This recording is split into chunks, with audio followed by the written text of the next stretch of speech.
আজকে আমরা দেখব 3 ক্রমের ম্যাজিক বর্গ, যেটা অষ্টম শ্রেণীতে রয়েছে। ম্যাজিক বর্গ হচ্ছে এমন একটা বর্গ যেটার 4 দিকের যোগফল একই সংখ্যা আসে। আমরা যদি এরকম একটা বর্গ আঁকি, তাহলে আমরা এখানে 3 ক্রমের বর্গ নিছি, অর্থাৎ দৈর্ঘ্য বরাবর 3টা বর্গ, প্রস্থ বরাবর 3টা বর্গ, মানে 3 বর্গ মানে হচ্ছে 9টি ছোট বর্গ। তো প্রত্যেকটা আমরা যদি দৈর্ঘ্য বরাবর যোগ করি, প্রস্থ বরাবর যোগ করি, একই রেজাল্ট আসবে। তো সেই রেজাল্টটা বা সংখ্যাটা কত, এটা নির্ণয়ের একটা সূত্র আছে। সূত্র হচ্ছে n × n² + 1। তো আমরা যদি 3 ক্রমের নেই, অর্থাৎ n এর মান 3 নেই, তাহলে n এর জায়গায় 3 বসিয়ে দিব, 3² + 1/2। তাহলে 3² মানে হচ্ছে 9, তাহলে 3² মানে হচ্ছে 9 + 1, এখানে 3/2।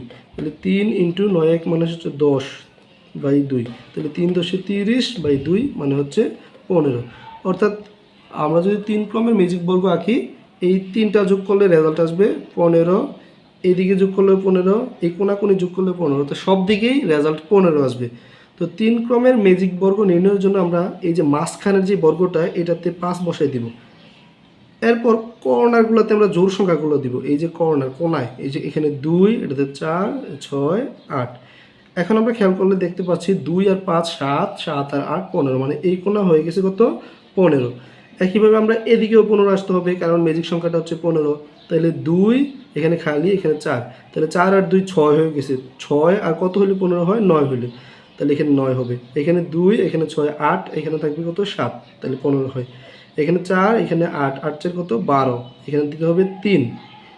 এখানে 5 আর 6, 5 আর 9, 5 আর 9 মিলে হয় 14, 14 আর 1 দিলে হয়ে যাবে 15। অর্থাৎ আমরা যদি সবগুলো যোগ করি, 2 আর 9 11, 11 4 হচ্ছে 15। আমরা যদি এদিকে গুণ করি, যোগ করি, 5 আর 9 হচ্ছে 14, 1 15, 6 আর 7 13, 13 আর 2 হচ্ছে 15, মানে আমরা যেদিকে যোগ করি এটার রেজাল্ট 15 আসবে। এটা হচ্ছে 3 ক্রমের ম্যাজিক বর্গ। তো আমরা চাইলে 4 ক্রমের ম্যাজিক বর্গ বের করতে পারি, যেটা আমরা পরবর্তী ভিডিওতে দেখব।